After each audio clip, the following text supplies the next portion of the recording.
누가복음 7장 1절에서 10절까지 말씀입니다. 누가복음 7장 1절에서 10절까지 우리 한 절씩 교독합니다.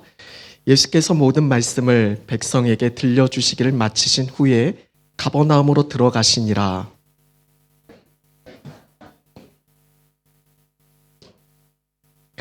예수의 소문을 듣고 유대인의 장로 몇 사람을 예수께 보내어 오셔서 그 종을 구해 주시기를 청한지라.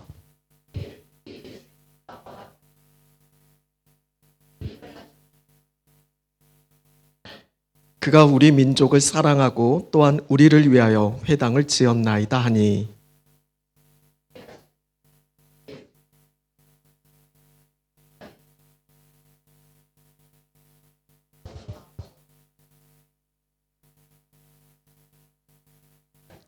그러므로 내가 주께 나아가기도 감당하지 못할 줄을 알았나이다.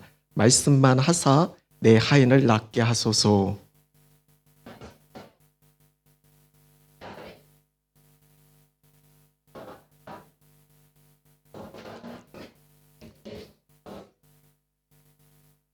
예수께서 들으시고 그를 놀랍게 여겨 돌이키사 따르는 무리에게 이르시되 내가 너에게 이르노니 이스라엘 중에서도 이만한 믿음을 만나보지 못하였노라 하시더라.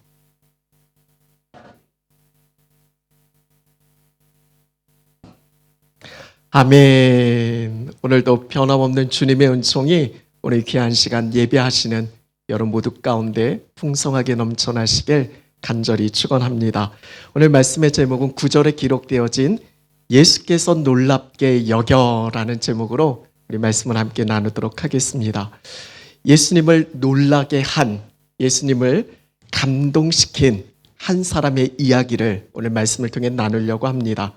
우리 같은 날짜, 오늘 이 본문이 지난 큐티인 화요일자 말씀인데 같은 날짜 청소년 큐티인 본문 제목을 보니까 아이들은 아이들 수준에 맞춰서 아마 그렇게 이제 큐티 또 본문이 정해지니까 그 제목이 그렇더라고요. 청소년 큐티의 제목이 넌 감동이었어. 넌 감동이었어라고 그렇게 소개가 되어지고 있었어요. 말씀을 묵상하면서 예수님께로부터 넌 감동이야. 넌 정말 감동이었어. 지난 살아온 너의 삶을 보면 너무 감동이야. 예수님께로부터 이런 말씀을 들으면 얼마나 좋을까. 그런 생각을 한번 해보게 되어집니다. 우리 모두가 예수님을 감동시키는 사람 되셨으면 좋겠어요. 그런 점에서 옆에 계신 분들에게 이렇게 한번 인사했으면 좋겠습니다. 넌 예수님의 감동이야 라고 한번 서로에게 그렇게 인사하겠습니다. 넌 예수님의 감동이야.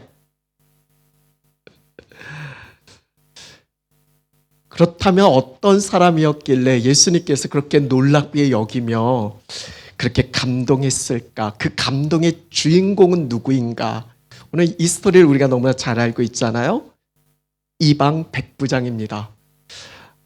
유대인들이 그토록 경멸하고 무시하는 이방인이에요. 그리고 당시 이스라엘은 로마 식민 통치하에 있었는데 당시 로마 군인은 포악하고 잔인했거든요. 근데 그 로마 군대를 통치하는, 로마 군대를 지휘하는 로마 군대 장교인 백부장이었습니다. 예수님이 칭찬하신 이 사람이, 놀랍게 여기시는, 감동하는 그 사람이 하나님 말씀을 잘 알고 전하는 대제사장, 율법학자, 서기관들, 그런 유대의 장로들, 그게 아니라 그들이 그토록 경멸하고 무시하는 이방인, 그것도 군대 백부장이었습니다. 더더군다나 오늘 말씀 여러분 읽어보시면서 오늘 본문에서만 보면 이 백부장과 예수님의 실제 만남이 이루어지지도 않았습니다. 그럼에도 그에 대해 들으시고 예수님께서 따르는 무리에게 오늘 9절의 말씀처럼 이스라엘 중에서도 이만한 믿음을 만나보지 못했다라고 아주 최고의 칭찬을 아끼지 아니하십니다. 도대체 백부장에게 어떤 믿음이 있었길래, 우리는 그 스토리를 너무나 잘 알잖아요. 말씀만 하사 말씀이 그대로 되어질 걸 믿는 그 믿음. 근데 그것을 넘어서서 믿음이라는 게 단순히 말만 하는 그런 차원이 아니잖아요. 그 안에 담겨져 있는 정말 중요한 믿음에 따른 삶의 본이 이 백부장에게 있었던 겁니다. 오늘 말씀을 통해서 예수님께서 놀랍게 여기신 이유가 뭔지 크게 두 가지를 좀 살펴보려고 합니다. 먼저는 사랑입니다. 오늘 2절, 4절 말씀을 보게 되어지면 백부장이 종이 병들어 죽게 되어졌어요. 그래서 유대인 장로들이 예수님께 와서 간절히 청하는 거죠. 구하는 겁니다. 그럼 어떻게 보면 백부장과 유대 장로들, 이건 호의적일 수 없는 사람들입니다. 그리고 유대 장로들이 더더군다나 예수님께 와서 그토록 자신들이 싫어하는 예수님께 와서 간청할 정도의 이유가 있었다라는 거죠. 그것이 바로 오늘 본문 5절 말씀입니다. 우리 같이 읽어볼까요? 그가 우리 민족을 사랑하고 또한 우리를 위하여 회당을 지었나이다 하니. 이런 백부장은 민족을 사랑했습니다. 그것도 다른 민족, 유대 민족을 사랑했습니다. 여러분 이게 얼마나 어려운지 아십니까? 당시 백부장이 관할하는 지역이 오늘 1절 말씀에 보니까 예수님이 가버나움으로 오셨다고 했잖아요. 백부장이 관할하는 지역이 가버나움이었습니다. 그런 당신 앞서도 말씀드린 것처럼 이스라엘은 로마 식민지였어요. 그런데 그 가버나움이라는 곳에서 로마에 대한 반역이 일어났습니다. 그래서 당시에 한 기원전 4세기 정도였는데요. 4세기가 아니라 기원전 4년. 그러니까 예수님이 태어나기 바로 얼마 전에 반역이 일어나서 그 지역 사람 2,000명이 십자가형에 처해졌던 곳이 바로 가버나움입니다. 또한 열심당원 한 사람이 예수님 아마 10대쯤 되어졌을 때 열심당원인 한 사람이 로마에 세금을 내지 말자 이렇게 봉기를 해서 수많은 사람들이 차라리 포로가 되기를 거부하고 차라리 죽겠다 해서 자결한 스스로 목숨을 끊은 바로 그런 혁명의 땅이었어요. 반역과 혁명으로 물들어진 그곳이 바로 이 가버나움입니다. 그러면 그런 지역에 주둔하고 있는 군대 지휘관, 그러면 어땠을 것 같아요? 사랑은커녕 이런 불상사가 다시는 일어나지 않도록 이미 전적이 있잖아요. 또 발생하면 안 되잖아요. 어떻게 해서든 그들의 삶을 강하게 눌러야 되고, 그럼에도 불구하고 이 로마 백부장은 폭력으로 그들을 억압하지 않고 식민지인 유대 민족을 사랑했다라고 오늘 그렇게 전하고 있어요. 뿐만 아니라 그들의 종교와 그들의 문화를 존중했고, 회당까지, 어떻게 보면 유대인들의 집합 장소가 회당이니까 이거는 또 다른 어떤 빌미를 제공할 수 있는 그런 근거지가 될 수 있잖아요. 그럼에도 회당까지 지어줄 정도로 그들을 품고 사랑했다라고 전하고 있어요. 유대 민족이 가장 필요한 게 뭔지, 가장 중요한 게 뭔지 그걸 정확히 파악하고 그 일을 실행했던 사람이 바로 이 백부장입니다. 민족적인 편견이 있잖아요. 그걸 넘어섰고 상대편의 필요를 위해서 베풀 수 있는 그런 삶을 살았습니다. 당시 유대인이 그 민족이 참 비극적인 운명에 처해 있는 그 민족을 품어낼 수 있는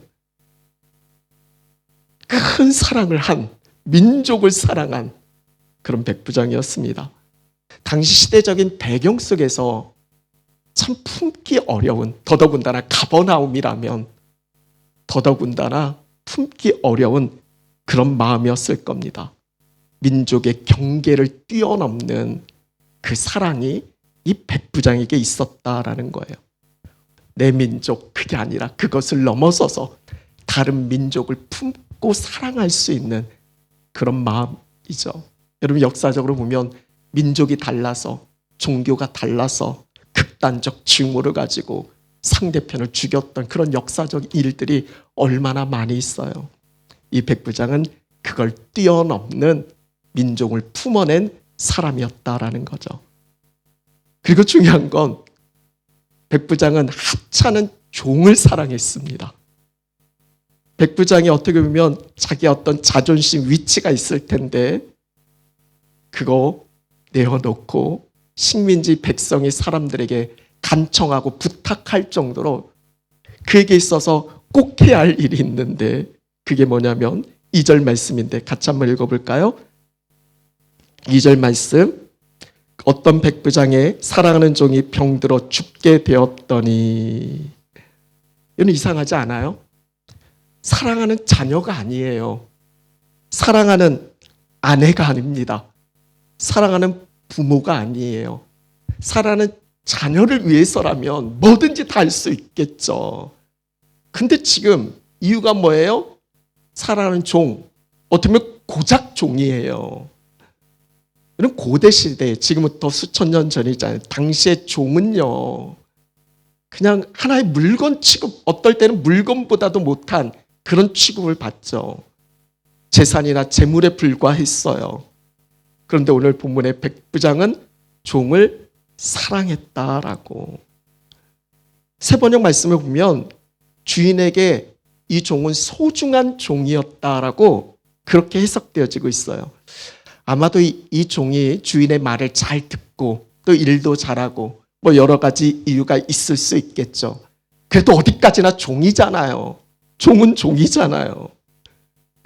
그 종을 위해서 자신의 체면 다 불구하고 식민지 백성들에게 간청할 정도로 그 종을 사랑했다라고. 예수님께서 감동하신, 예수님께서 놀라신 이유가 바로 여기에 있어요. 그 백부장 안에 담겨져 있는, 말로만 믿는다 하는 게 아니라 그 믿음의 삶 속에서 그 안에 품고 있는 사랑의 크기 말이죠. 사랑의 범위 말이에요. 그의 사랑은 민족을 상대한 것뿐만 아니라 자신의 미천한 하찮은 보잘것없는 그런 종에게까지 미쳤다라는 거예요. 지극히 작은 자, 그리고 다른 민족까지 사랑하는 그 사랑의 폭이 위대했다라는 거예요.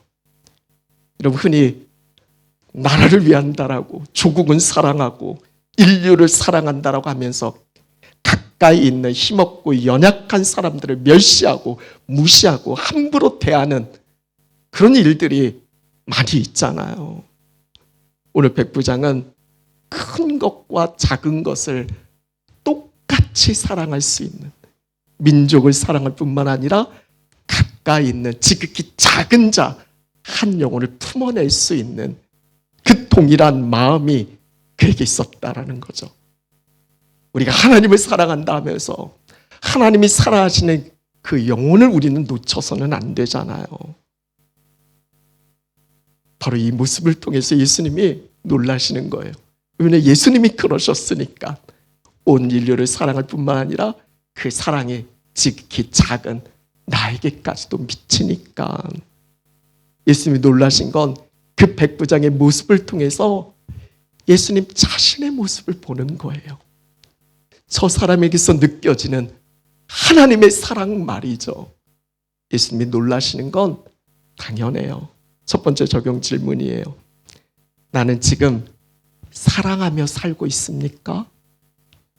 내 사랑의 크기는 어느 정도일까요? 어디까지 사랑하나요? 어디까지 품어낼 수 있나요? 혹시 한계를 두고 제한을 두고 차별을 두고 그러고 있지는 않은가요? 예수님처럼 모든 사람을 품어낼 수 있는 그런 마음이 우리 모두 가운데 있어질 수 있길 소망합니다. 첫 번째는 사랑이었어요. 두 번째는 겸손입니다. 올 한 해 우리가 예수님처럼 외치면서 이 겸손에 대한 말씀을 여러 번 많이 듣게 되어질 거예요. 백부장은 예수님 앞에 자신을 낮춰요. 그리고 그 뜻에 순종하는 겸손이 이 백부장에게 있었어요. 이것이 예수님께서 백부장을 통해서 또 감동한 중요한 이유가 되어지죠. 6절 하반절 말씀을 보게 되어지면 백부장이 이렇게 이야기하여 주여 수고하지 마옵소서. 내 집에 들어오심을 나는 감당하지 못하겠나이다 라고. 이런 이 말은 상식적으로도 상대방이 너무 대단하고 훌륭한 분이니까, 그래서 우리 집이 너무 누추해서 우리 집으로 들어오시게 하실 수 없다는 어감. 여러분도 그렇잖아요. 제가 여러분 집에 이렇게 찾아간다 하면 어떻게 우리 집에 이렇게 들어오는 거를 나는 감당치 못하겠다라고. 누추한 우리 집에 어떻게 들어오겠냐고. 그런 건 아니죠. 이런 백부장이 가난하게 살 리 없어요. 그 집이 누추할 리 없습니다. 아마 예수님이 그 이전에 가셨던, 거하셨던 그 어떤 집보다 훌륭한 집이 이 백부장의 집이었을 거예요. 그런데도 왜 이렇게 말씀했을까? 백부장은 예수님 앞에 내가 어떤 존재인지를 아는 거예요. 자신이 이방인이고 죄인인 거예요. 예수님 하나님의 아들이고 너무나 거룩하신 분이고 그 앞에 나는 너무나 죄된 인생이고 그래서 감당할 수 없음을, 내가 죄인임을 고백하는 거죠. 그래서 세번역 말씀의 이 부분에 대해서 이렇게 번역되어지고 있어요. 우리 세번역 말씀을 한번 같이 읽어볼까요? 나는 주님을 내 집에 모셔드릴 만한 자격이 없습니다. 그래서 내가 주님께로 나아올 엄두도 못 냈습니다. 이것이 당시 로마 군대 지휘관으로서 대단히 어려운 겸손의 경지에 다다른 거예요. 이런 진정한 겸손이라는 건 내가 하나님 앞에 어떤 존재인지를 깨닫는 거예요. 우린 그 앞에 설 수 없는 죄인이잖아요. 그럼에도 주님의 그 은혜와 사랑 속에 하나님께 나아가신 그 은혜를 힘입었다라는 거, 내가 100% 죄인이라는 거, 그 죄성을 인정하는 데 있어요. 단순히 부족한 것이 아니라 하나님 앞에 설 수 없는 피조물의 한계에 직면하는 것, 이것이 진정한 겸손이에요. 그것뿐만 아니에요. 오늘 백부장이 예수님이 자신의 집에 들어오는 것을 막는 그 이유 속에 중요한 그 안에 담겨져 있는 마음이 있는데, 내 입장이 아니라 예수님 입장을 생각하고 배려하는 그 겸손한 마음이 그에게 있었어요. 단순히 예수님이 참 바쁘셨잖아요. 사역에 어떻게 보면 너무 바쁘시니까 번거롭게 우리 집까지 그렇게 오시게 해야 되나, 뭐 그런 불편을 끼치고 싶지 않다, 이런 마음 이상일 거예요. 당시 유대인들은, 예수님이 유대인이셨잖아요. 유대인들은 이방인은, 자기는 이방인이잖아요. 유대인이 이방인의 집에 들어간다? 이건 엄청난 부정이에요. 이건 큰 죄를 짓게 되어지는 거예요. 이방인과 교제한다, 이건 유대인들에게 있을 수 있는 일이 아니죠. 이것을 백부장이 모를 리 없어요. 예수님께서 자기 집에 들어오심으로 인해서 겪게 될 불필요한 곤란이 있단 말이에요. 그렇지 않아도 계속 예수님을 빌미를 잡아서, 어떻게 해서 꼬투리 잡아서 예수님을 몰아가려고 하는데, 예수님께서 자기 집에 들어오심을 감당치 못하겠다 만류한 그 이유 속에서는 예수님이 자기와 교제하게 됨으로 인해서 겪게 될 핍박을 미리 막으려는 그 섬세한 배려가 이 백부장에게 있었다라는 거예요. 오늘 말씀 여러분 읽어보면서 백부장이 반복해서 하는 말이 있어요. 그게 뭐죠? 감당하지 못하겠다, 견딜 수 없다라는 말이에요. 여러분 생각해 보세요. 여러분 무엇으로 인해 견딜 수 없어요? 내가 지금 도저히 견딜 수 없는 게 뭐예요? 우리가 대부분 견딜 수 없다라는 건 내가 무시당하고, 내게 어떤 피해가 미쳐지고, 어떤 내 권익이 침해당하고, 내가 원하고 바라는 어떤 대로 되어지지 않고, 그럴 때 우리는 참 견디기 힘들어하고 감당치 못하고 그렇게 이야기할 수 있어요. 근데 이 백부장이 지금 자기가 감당치 못할 일이 뭐예요? 지금 내가 견딜 수 없는 일이 있는데, 그게 뭐냐면 그것은 다른 사람의 권익이 나 때문에 침해당하는 것, 나 때문에 누가 고통당하고 어려움 당하는 거, 이거 견딜 수 없다라는 거예요. 이런 감당할 수 없는 어떤 한계에 도달하게 되는 일이 이처럼 다른 사람을 곤란하게 되는 일이라고 고백하는 거, 놀랍지 않아요? 모두가 나만 생각하는, 점점 주님이 오실 때가 다가오면 다른 사람, 다른 사람 입장에 내 입장 생각하기 바쁜데, 주님을 따르는 길에 대해서 말씀하시잖아요. 자기 부인하고 자기 십자가 지고 나를 따라와야 한다라고. 누구든지 말이죠. 여기에 대해서 좀 예외가 있으면 좋겠는데, 주님을 따르는 길에 있어서 나 부인하지 않고 십자가 지지 않고 가는 그런 좋은 길이 있다면 그 길을 저도 여러분에게 설명해주고 알려주고 그 길 따르라고 하겠죠. 그러나 예외 없어요. 누구든지 나를 따라오려거든 자기 부인하고 십자가 지고 주님을 따라야 한다라고. 이 말씀이 구체적으로 우리의 삶 가운데 드러내는 일, 이것이 오늘 백부장이 품어냈던 바로 이 마음의 자세가 아닐까 생각이 되어집니다. 사랑하는 여러분, 겸손은 단순히 말이나 태도가 아니에요. 저도 말로는 얼마든지 여러분에게 겸손하게 대할 수 있어요. 말투와 태도가 겸손한 것처럼 보여도, 앞에서는 겸손하게 이야기해도 뒤에서는 그 사람을 얼마든지 곤란하게 만들 수 있잖아요. 오늘 본문에서 백부장이 상대방인 예수님을 얼마나 깊이 생각했는지, 오늘 말씀 3절에서 6절까지에 바뀌어지는 표현이 있어요. 그걸 보면 이 백부장이 예수님을 얼마나 생각했는지를 엿볼 수 있어요. 처음 3절에서는 예수님이 오셔서 그렇게 간청해요. 자기 입장에서는 예수님 왔으면 좋겠어요. 근데 6절에서는 갑자기 수고하지 말라고 그래요. 그리고 7절에서는 말씀만 하시라고 그렇게 전해요. 유대인인 예수님이 이방인인 자신의 집에 오게 됨으로 인해 겪게 될 여러 가지 상황들을 미리 예수님의 입장에서 생각하고 또 생각하고 또 생각한 거예요. 내 입장만 생각하고. 그래서 저 사람이 어떻게 되든지 상관없는 그게 아니라 상대방의 입장을 계속 생각하면서 최선을 다해서 예수님을 배려하고 있는 거예요. 이것이 겸손이에요.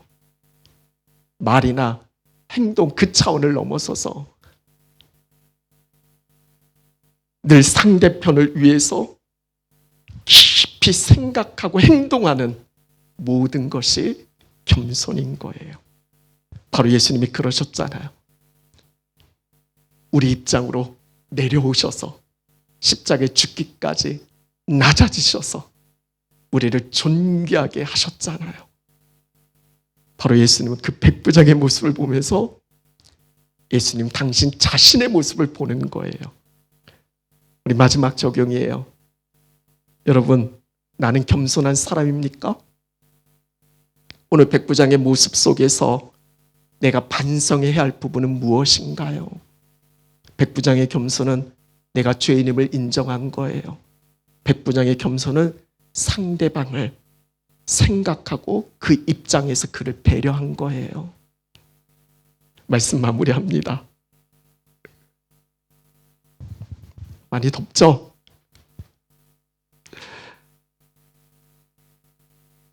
더울 때 우리의 마음을 시원케 하는, 우리를 감동시키는 그런 사람을 볼 수 있으면 얼마나 좋을까요? 예수님께서 그 많은 사람 다 제껴두고 이스라엘이 그토록 하나님을 잘 안다고, 그렇게 하나님을 잘 믿는다고, 심지어 하나님의 말씀을 가르치고 전하는 사람이 있는데도 그 모든 사람 다 제쳐두고 이스라엘 중에서도 이만한 믿음 찾아볼 수 없다고 하는 것이 이방 백부장이에요. 백부장에게 어떤 믿음을 보셨기에 말씀만 하사. 이 백부장은 말씀의 능력을 믿었어요. 말씀대로 이루어질 걸 믿었어요. 그리고 그 믿음은 삶의 본으로 이어졌어요. 말씀대로 살았다는 거예요. 사랑 알죠? 겸손 알죠? 오늘 이 자리에서 사랑해야 한다, 겸손해야 된다 모르는 사람 없어요. 중요한 건 내 삶의 자리에서 그 사랑의 삶이, 그 겸손의 삶이 나타나고 드러내는가. 다른 사람에게 그 영향이 미쳐지는가? 바로 예수님처럼 말이죠. 진정한 사랑은 내 입장 넘어서서 상대편의 입장을 이해하게 되고 그것을 실천으로 옮길 수 있는 건 겸손한 인격으로만 가능해요. 백부장의 사랑과 겸손, 바로 예수님의 모습이에요. 예수님이 너무 놀란 거예요. 마치 거울을 보듯이.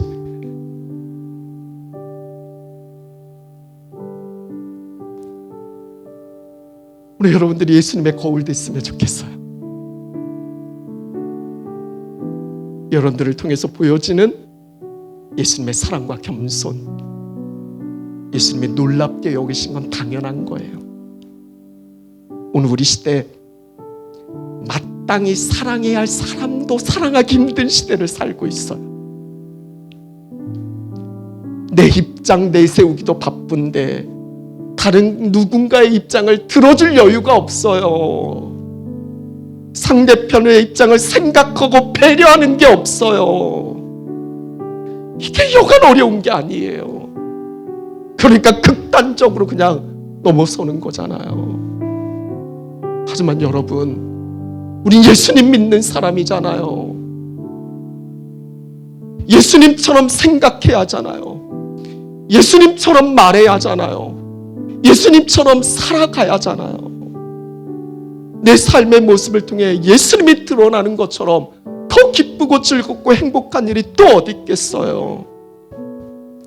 오늘 나에게서 보여지는 주님의 그 사랑과 겸손, 저는 간절히 소원해요. 우리가 언젠가 하나님 앞에 설 거잖아요.